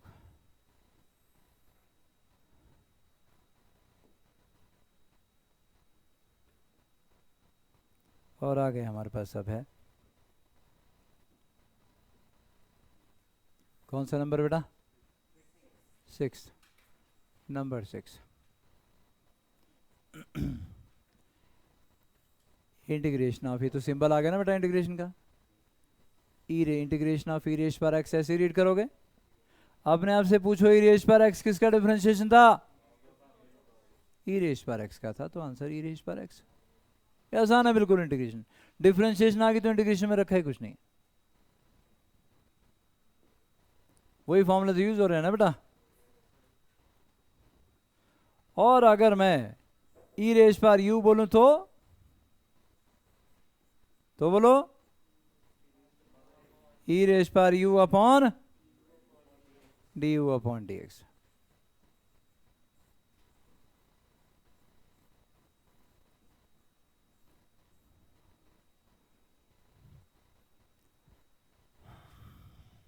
ठीक है। अब u की पंगा ये कि ए एक्स प्लस बी की फॉर्म में हो सकता है, तो इंटीग्रेशन तो रही नहीं, अब खत्म ही होगी। क्योंकि अगर u को कॉम्प्लेक्स होता है फिर कॉम्प्लेक्स आते हैं, पर वो हमें ज़रूरत नहीं पड़नी है। हमारा गुजारा +1 +2 फिजिक्स का इससे आराम से होता है। तो लो भाई नंबर 7 का ई रेज पर -x लिखा बेटा, x की जगह -x भी होगा, वो भी u है, याद रखना। x के सिवा -x भी लिख दिया, वो भी u है। और क्या आएगा ई रेज पर u right divide by D by D x of -x, क्या -1 बेटा, D x upon D x 1 minus रहेगा ना बेटा, माइनस ई रेज पर -x। 7th का एक और एग्जांपल लेते हैं जी। ई रेज पर 2x + 5, इसका इंटीग्रेशन बेटा क्या लिखूं बोलो? ई रेज पर 2x + 5 upon D by D x of 2x + 5 क्या आ जाएगा 2, D by D x of 2x 2 के बराबर बेटा, और D by D x of 5 0 हो जाएगा, तो d by D x of 2x + 5 कितना हो गया? सिर्फ 2 के बराबर हो गया।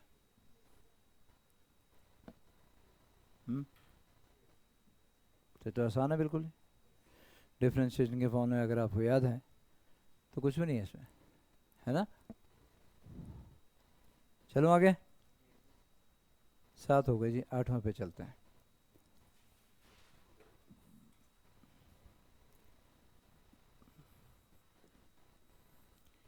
Integration of cos x। आपने आपसे क्या पूछोगे, ये किसका डिफरेंशिएशन था?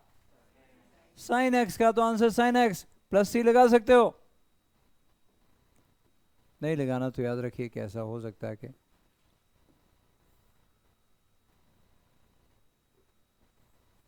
9 और cos u बेटा, हाँ जी, sin u upon D u upon D x बेटा।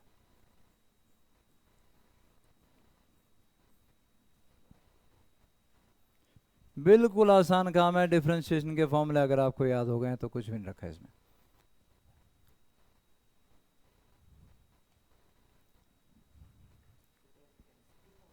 है बेटा, टेस्ट हमारा एमसीक्यू होगा। नीचे पूछ लेना क्या टाइम टेबल मंडे का क्या है, हो सकता है ट्यूसडे को, हो सकता है ट्यूसडे हो सकता है। सारे मैथमेटिकल टूल जितने करवा दिए, बाकी अब नया बताएंगे बेटा, फिजिक्स का तो है ही है ना। तो तेरे को आंसर भी बता दूं पहले अभी मतलब आहिस्ता आहिस्ता बोल रहा है कितने क्वेश्चन होंगे, बोले उनका आंसर क्या क्या होगा, कौन कौन से होंगे, आहिस्ता आहिस्ता सारा जोड़े। मैंने ये भी स्किल है, एक्सप्लोर कर दिया जो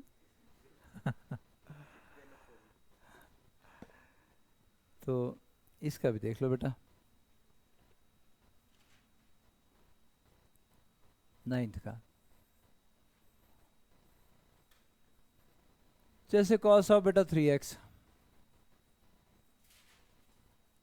x तो है नहीं है, तो cos u बन गया ना बेटा, है ना बच्चा। तो cos u का फॉर्मूला लगाएंगे, तो cos u का फॉर्मूला क्या लगाएंगे बोलो, क्या? sin of 3x upon 3 D by D x of 3x is 3। कहाँ मुश्किल है, अपने गुजारे लायक ऐसा नहीं कि इंटीग्रेशन है। ये इंटीग्रेशन बहुत लंबी चौड़े टॉपिक है बेटा, जब जो मैथ्स वाले हैं वो +2 में करेंगे, पूरी बुक है इंटीग्रेशन डिफरेंशिएशन की। तो पर हमें तो अपना फिजिक्स में जितना गुजारा हो जाए उतना कर रहे हैं हम लोग, है ना। टू द पॉइंट, जितनी चीज़ें हमें चाहिए। लो भाई 10th भी कर लेते हैं।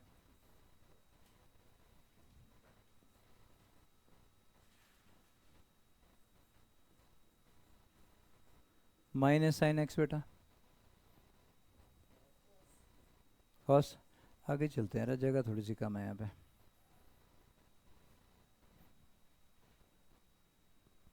कौन सा नंबर है बेटा? 10। लो भाई नंबर 10।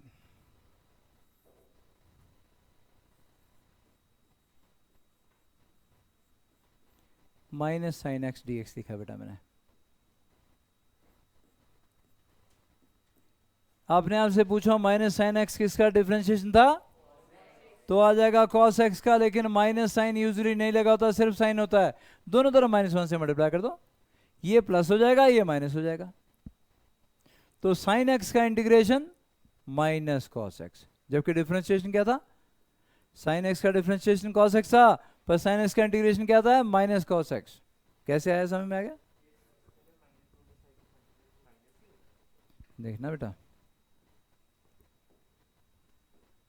ऐसा था ना, ऐसा बोला ना मैंने कि माइनस साइन एक्स, तुमने अपने आप से पूछा कि किसका डिफरेंशिएशन था? कॉस एक्स का। आंसर कॉस एक्स आ गया। आप दोनों तरफ इक्वलिटी के दोनों तरफ जो एक ही ऑपरेशन करो तो इक्वलिटी सेम रहती है ना बेटा। जैसे 3 = 3 है, तो 3 × 4 करेगा यहाँ भी, और 3 × 4 करेगा यहाँ भी, तो 12 भी आएगा दोनों तरफ ना।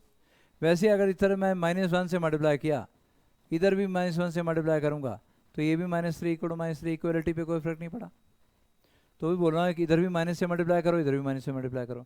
जब यहाँ माइनस से मल्टीप्लाई किया तो माइनस इंटू माइनस क्या हो गया? प्लस, और ये क्या बच गया? माइनस। तो प्लस साइन एक्स का इंटीग्रेशन माइनस कॉस एक्स के बराबर।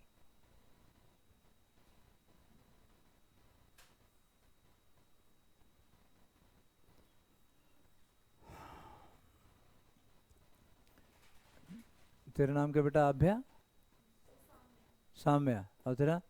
अभ्या। इंटरचेंज हो गए।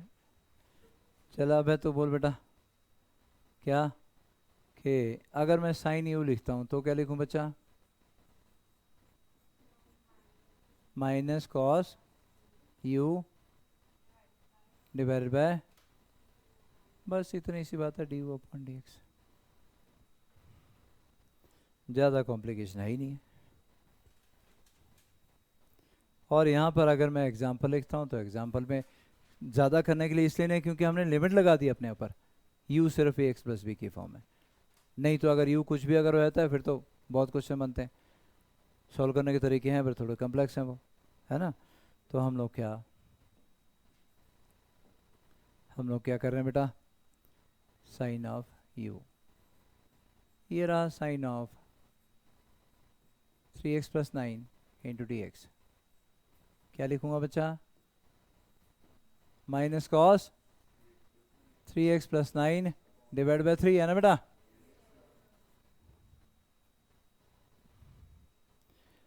अब इसका मैं थोड़ा सा अगर आपको एग्जांपल दूं कि आपको फिजिक्स में आगे कैसे यूज़ करना होगा। एक जगह आता है कि जी displacement of a particle is given by y = a sin ωt, find velocity of the particle. Simple harmonic motion बोलते हैं इसको, और आपको पता चलेगा 9th-10th में तो पता नहीं होता सिंपल हार्मोनिक का, लेकिन +1 में आके लास्ट में आके आती है मोशन, सिंपल हार्मोनिक मोशन, उसकी इक्वेशन होती है।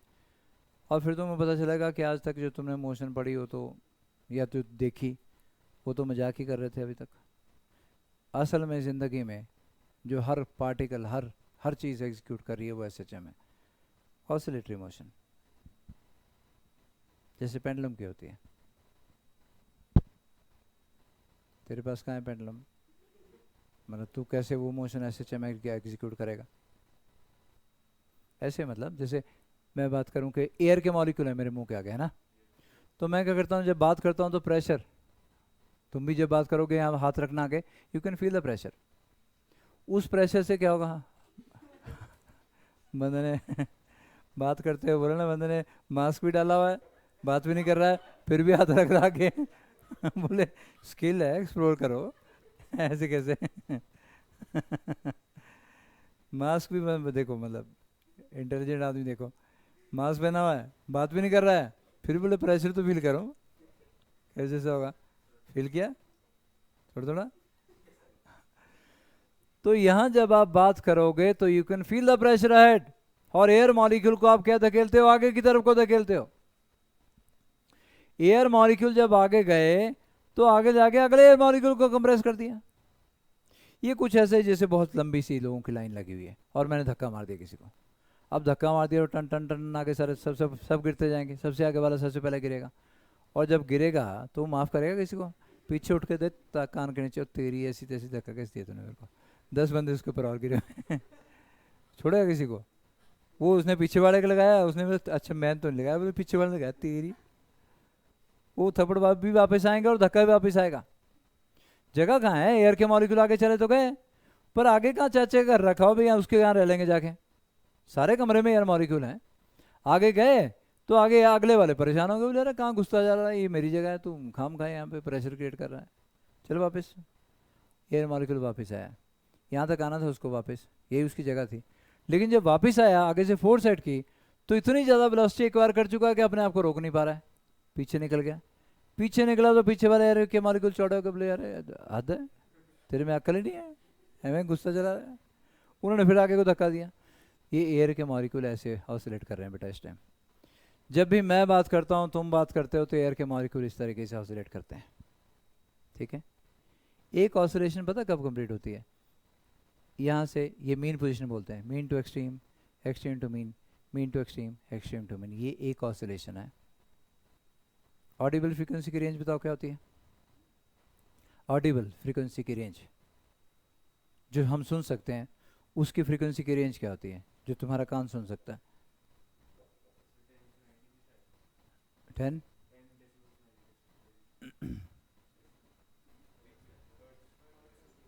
हर्ट्स में, फ्रीक्वेंसी हर्ट्स में होती है, वो डेसिबल में लाउडनेस मेजर की जाती है। कोई बात नहीं, ऐसा कुछ नहीं है जो तू बोल गया मतलब लड़ गया था। चलो 20 हर्ट्स से लेके 20,000 हर्ट्स बेटा, 20 हर्ट्स से लेके 20,000 हर्ट्स तक हमारी रेंज है सुनने की। इतनी फ्रीक्वेंसी रेंज में हम सुन पाते हैं, बाकी हमारे लिए सब जापानी या चीनी है। 10 हर्ट्ज से नीचे की फ्रीक्वेंसी आती है वो भी हम नहीं सुन पाते, और 20,000 हर्ट्ज से ऊपर आती है वो भी हम नहीं सुन पाते। इसका मतलब है तो सही, होंगी तो सही, है तो है, पर हमारे ऊपर वाला ने बैन लगा दिया कि बेटा तू नहीं सुन पाएगा। और हम लोग क्या सोचते हैं कि हम जो सुनते हैं वही सच है, हम जो देखते हैं वही सच है, उसके सिवा तो कुछ है ही नहीं दुनिया में।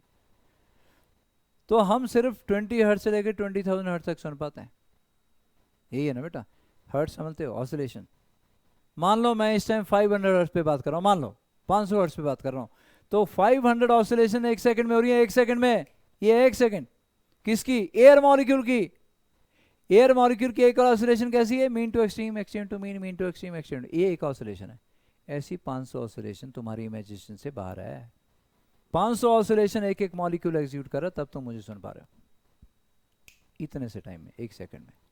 बहुत सारी ऐसी चीज़ें हैं जो कि साइंस पढ़ने के बाद ऐसा लगता है यार अच्छा हुआ साइंस रख लेती बस, तो ज़िंदगी में कम से कम ऐसे तो नहीं चले जाएंगे दुनिया से भी, हाँ ये भी नहीं पता और वो भी नहीं पता।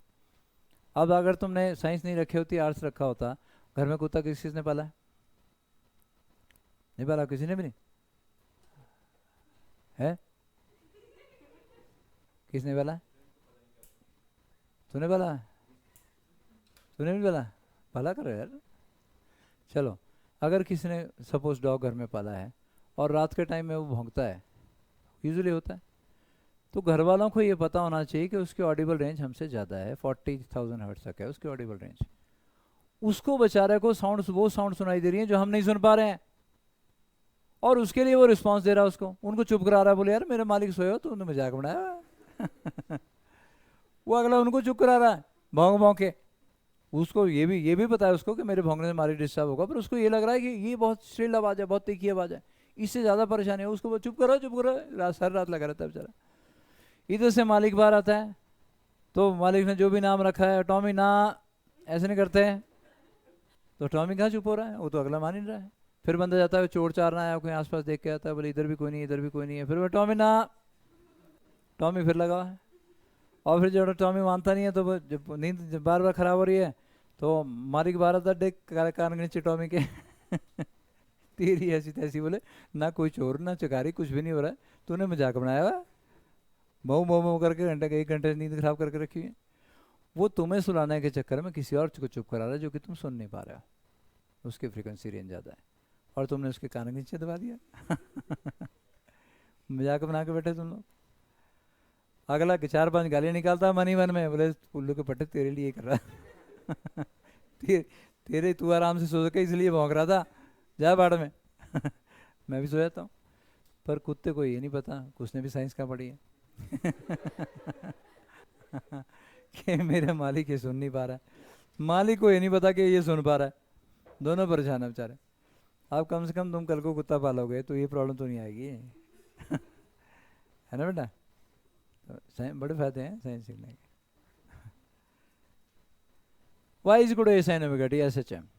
एयर मॉलिक्यूल भी SHM कर रहा है। जिस जमीन पे तुम पाँव रखते हो ना वो दबती है बेटा, तेरे से ज़्यादा दबेगी। वो ज़मीन दबती है, और दबने के बाद जब आप आगे जाते हो ना वापिस आती है वो ज़मीन, स्प्रिंग की तरह।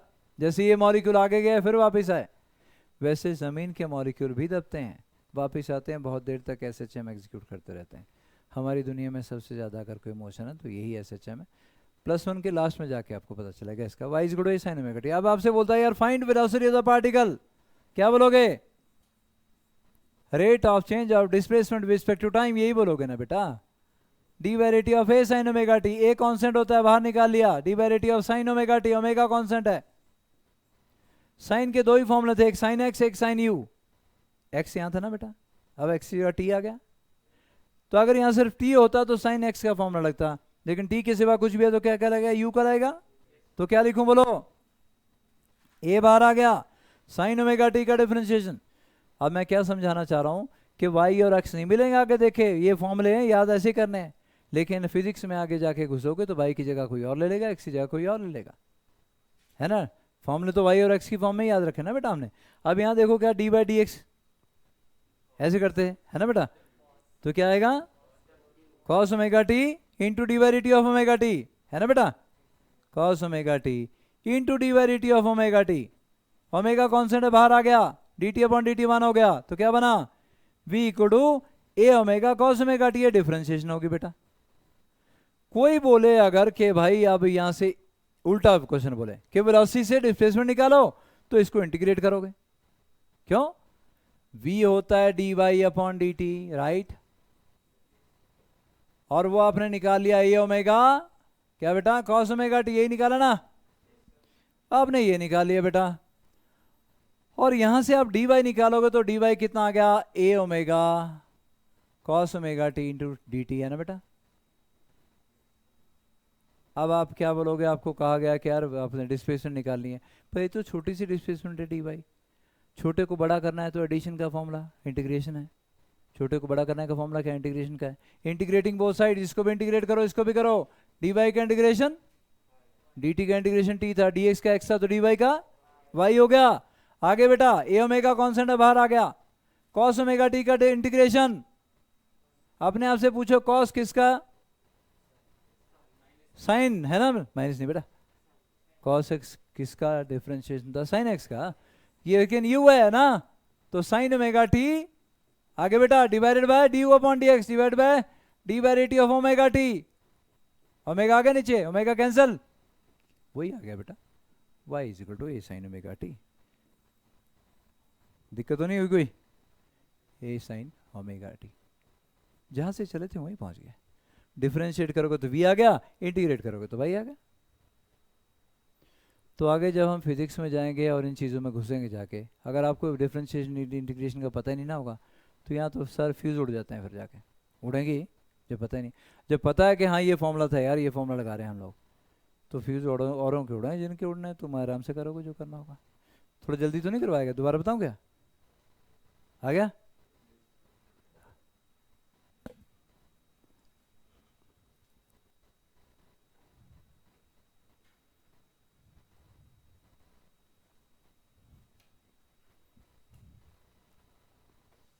हो गया जी?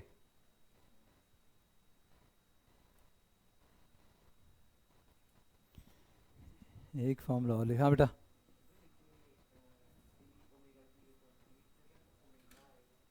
डिवेरिटी ऑफ ओमेगा टी ना बेटा, ओमेगा बाहर आ जाएगा, D t upon d t one. ये सीकेंड्स क्या रहा, किसका था बेटा? tan का ना बच्चा। इसकी जरूरत नहीं हमें पड़ेगी, वैसे लिखवा दिया मैंने तुम्हें। इस फॉर्मूले की जरूरत पड़ेगी नहीं हमें, साइन कॉस की जरूरत पड़ती है ज़्यादा, लिखवा दिया वैसे। अगला कोई नहीं और नहीं लिखवा रहा हूँ। ये क्या थी? इनडेफिनेट इंटीग्रेशन थी। क्या थी? इनडेफिनेट इंटीग्रेशन थी। तो अब मैं करवाने लगा हूँ डेफिनेट इंटीग्रेशन। तो उसके फॉर्मूले कोई नया नहीं, यही फॉर्मूले है। बस मुझे थोड़ा सा बताना है आपको कि डेफिनेट इंटीग्रेशन में होगा क्या। चलो आगे चलो बच्चों। तो ये रही आपकी डेफिनेट इंटीग्रेशन जी।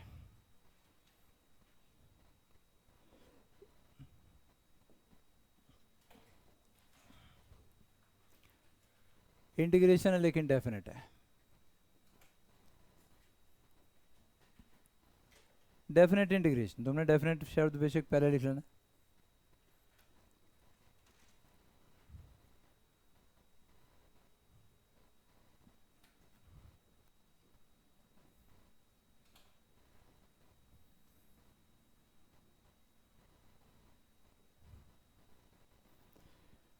मैं क्वेश्चन देके एग्जांपल से समझाऊंगा, क्योंकि फॉर्मूला कोई नया नहीं है, फॉर्मूले यही हैं सारे। जैसे मैं लिखता हूं बेटा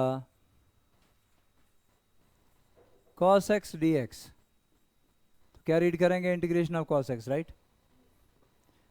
इंटीग्रेशन ऑफ cos x, और लिमिट में यहां पे डाल रहा हूं 0 टू पाई। 0 टू पाई। पाई कितना एंगल था? 180 डिग्री, है ना? x क्या है? एंगल ही तो है बेटा। cos के अंदर किसी के औकात नहीं रहना कि एंगल ही रह सकता है बस। तो ये एंगल की लिमिट हुई। तो इसको रीड कैसे करते हैं? Integration of cos x and the lower limit is 0, upper limit is pi, या when x varies from 0 to pi, ऐसा ही बोलते हैं, x varies from 0 to pi। तो डेफिनेट इंटीग्रेशन में आपको ये लिमिट दी होंगी कि x कहां से कहां तक वेरी करना है।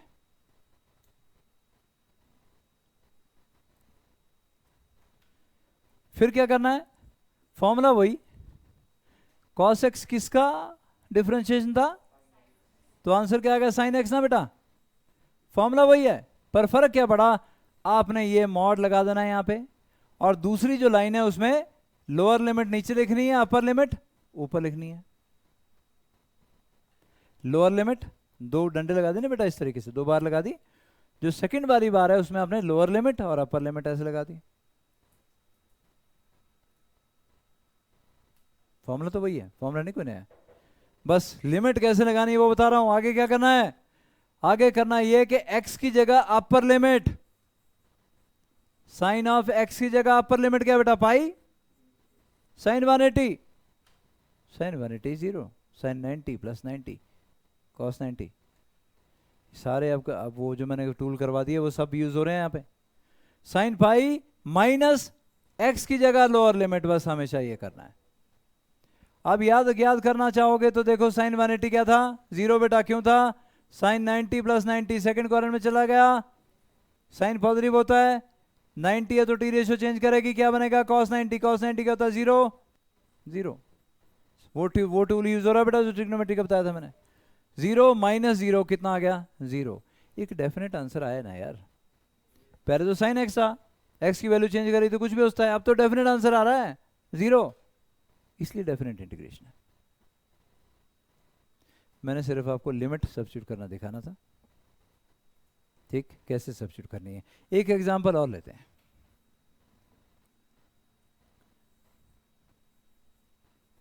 एक्स स्क्वायर प्लस 2 और इसका dx बेटा, तो इसको कैसे लिखूंगा? और limit 0 to 1, x varies from 0 to 1, when x varies from 0 to 1 बेटा। तो क्या करूं बेटा? एक्स स्क्वायर ब्रैकेट ओपन कर रहा हूं, एक्स स्क्वायर dx प्लस बोलो 2dx लिख सकता हूं ना? 0 to 1 0 to 1 ब्रैकेट ओपन की, एक्स स्क्वायर इंटू dx है बेटा। u मैंने इंटीग्रेशन में बोला सिर्फ ए एक्स प्लस बी की फॉर्म में हो सकता है। बहुत चतुरा है बेटा तुम। अभी भी यू के पीछे पड़ा हुआ है, सब कुछ बताने के बावजूद भी। बोले क्या पता कोई स्किल अनलॉक ही हो जाए।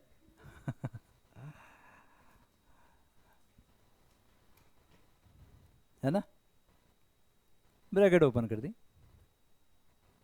और ब्रैकेट ओपन करने के बाद हम क्या बोलेंगे, एक्स स्क्वायर का डिफरेंस इंटीग्रेशन बोलो बच्चा, एक्स क्यूब एक्स रेज पर 2+1 डिवाइड बाय 2+1, लिमिट डाल देनी है 0 to 1, प्लस 2 बाहर आ गया, कांस्टेंट बाहर आ गया, dx का इंटीग्रेशन बोलो। अबे dx का इंटीग्रेशन बे x, ये नहीं भूलना, dt का इंटीग्रेशन t, dx का इंटीग्रेशन x, dz का इंटीग्रेशन z, dw का इंटीग्रेशन w, dx का इंटीग्रेशन x। 0 to 1 फिर से क्या करना है, x की जगह अपर लिमिट क्या बेटा, 1 क्यूब डिवाइड बाय 3, 1 क्यूब कितना हो जाएगा, बहुत बढ़िया जी, minus 0 cube divide by 3 0, plus 2 into x की जगह अपर लिमिट 1 माइनस 0, क्या आंसर आ गया 1/3, है ना बेटा, प्लस 2, यही है बच्चा 7/3, है ना 7/3, ये आपका आंसर आ गया। एक डेफिनेट आंसर आ रहा है ना, इसलिए तो बोला डेफिनेट इंटीग्रेशन।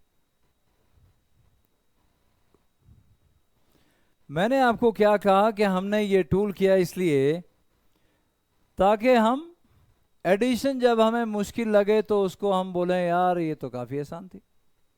जिस एडिशन में आपका बहुत सारा टाइम खाना था वो आप 3-4 लाइनों में ख़त्म कर सको, यही बोला।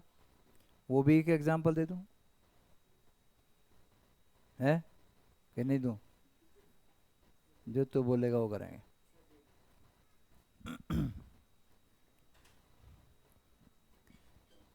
तो बेटा अब आपके पास है find amount of work done, amount of work done in moving a body from surface of earth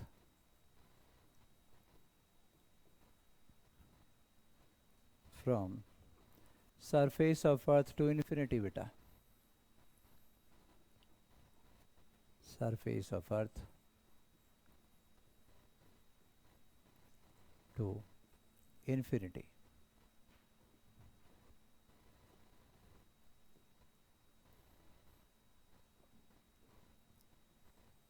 ऐसे रिप्रेजेंट करते हैं इन्फिनिटी को बेटा। ऑफ कोर्स हम कौन सा वर्क पूरे against force of gravity, against gravitational force. 9th में किया था ग्रेविटेशनल फोर्स का फॉर्मूला बेटा ना, याद होगा, F = gm1m2/r², ये रे बेटा अर्थ।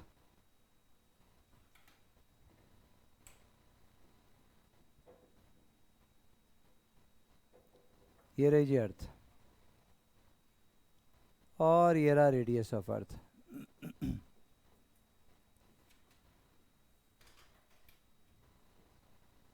R is radius of earth।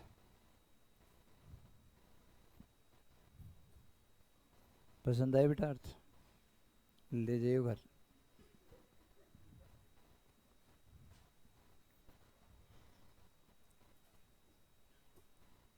खुश है ना अब तो, बस तू खुश चाहिए और क्या। अब एक बॉडी है बेटा, और वो कहाँ है, वो सरफेस ऑफ अर्थ पे है।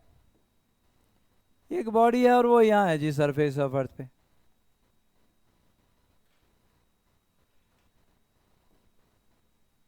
ये इसका मास है जी m, कितना, इसका मास है m स्मॉल m, अर्थ का मास है कैपिटल M। अब इस बॉडी को क्या करना है बेटा, हमने यहाँ से उठाना है और कहाँ लेके जाना है, इन्फिनिटी पे। कहाँ लेके जाना है, इन्फिनिटी पे। उठाया जी इसको और यहाँ जैसे पहुँच गए, और उठाया यहाँ पहुँच गए, कहाँ पहुँचाना है, इन्फिनिटी पे पहुँचाना है। उठाते उठाते उठाते किसी इस जैसे पॉइंट पे पहुंचे हैं अभी हम।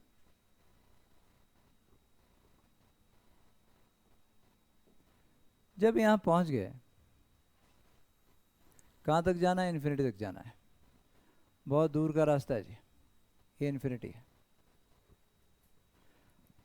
हम पहुंचे हैं सिर्फ यहां पर, और ये वाला जो डिस्टेंस है यहां से यहां तक का जो डिस्टेंस है, इसको बोल दिया बेटा हमने आर बोल दूं, चलो स्मॉल आर, या एक्स बोल दो, चलो एक्स बोल दिया, एक्स डिस्टेंस है। अर्थ का mass, the entire mass of earth can be assumed to be concentrated at the centre of mass. Spherical bodies का सारा मास आप सेंटर ऑफ मास पे पॉइंट मास की तरह कंसंट्रेट हुआ मान सकते हो, तो अर्थ का सारा मास यहाँ पे मान सकते हो। ये आ गया अर्थ का मास, और ये आ गया वो बॉडी जिसको उठाना है। क्या हो रही है? इसको क्या कर रही है? फोर्स ऑफ ग्रेविटेशन नीचे पुल कर रही है बेटा। कितनी फोर्स है? G m1m2 upon x square बेटा, इतनी फोर्स है। इसी फोर्स के अगेंस्ट आपको वर्क करना है।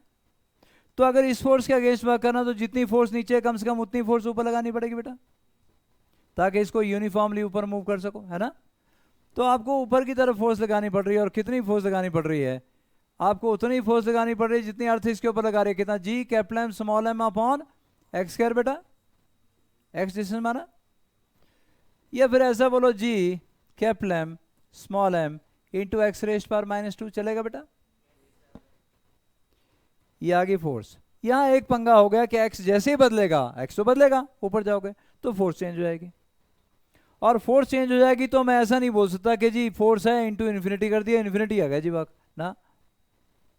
जैसे ही चलूंगा फोर्स बदल जाएगी। लेकिन छोटा सा डिस्टेंस अगर मैं लूं बच्चों, मैं कह रहा हूं छोटा सा डिस्टेंस और लेता हूं dx, तो इस छोटे से डिस्टेंस के लिए बोलूंगा यार इस छोटे से डिस्टेंस के लिए तो फोर्स कांस्टेंट मान ही लो।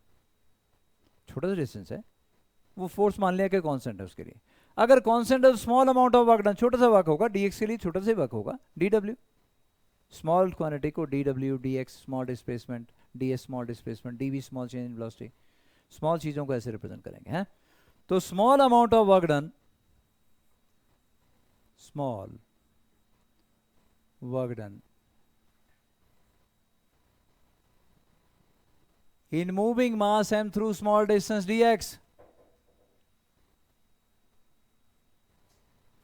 mass m through small distance dx। बोल भाई बंसी, वर्क डन।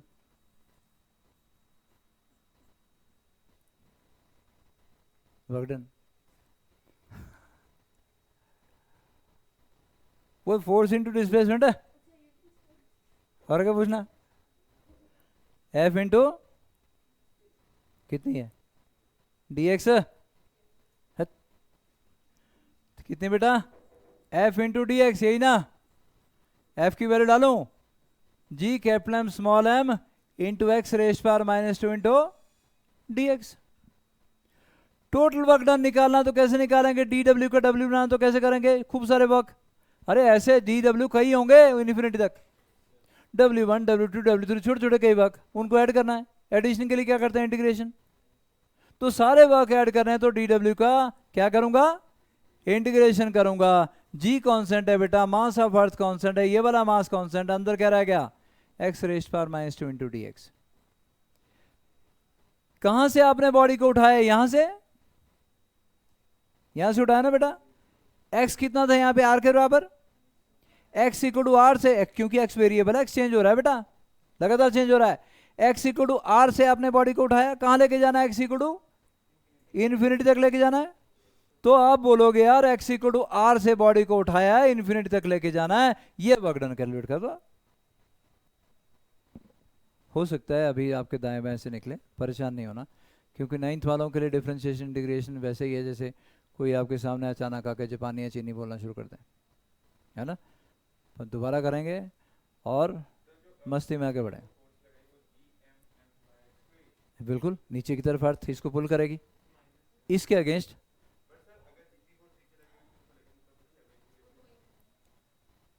देखिए नेट फोर्स जीरो होगी ना, नेट फोर्स जीरो ना।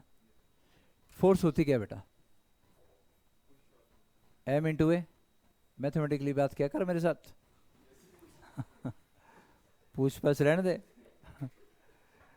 F equal to m a, zero डालूं, जीरो होगी ना नेट फोर्स, मतलब मास तो जीरो हो नहीं सकता, तो क्या हुआ, एक्सेलरेशन जीरो। एक्सेलरेशन जीरो का मतलब वेलोसिटी कांस्टेंट भी तो हो सकती है, अगर वेलोसिटी कांस्टेंट होगी तभी तो एक्सेलरेशन जीरो हो जाएगी। वेलोसिटी जीरो होगी तब तो जीरो है ही है, पर वेलोसिटी कांस्टेंट भी तो हो सकती है, तो यूनिफॉर्मली मूव करता रहेगा तब भी acceleration zero, net force zero है। तो वही वर्ड मैंने यूज किया था कि यूनिफॉर्मली मूव कर रहे हैं। पर तेरे दिमाग में अच्छे क्वेश्चन आते हैं,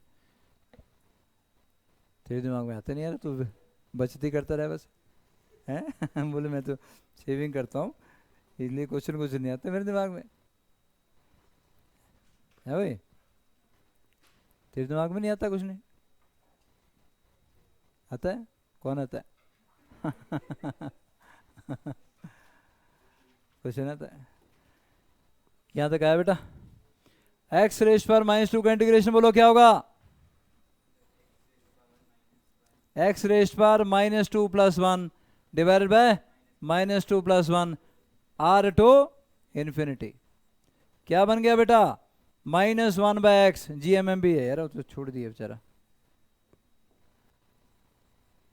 ऐसा आ गया ना बेटा, आ गया, इक्वल टू बोलो आगे, GMM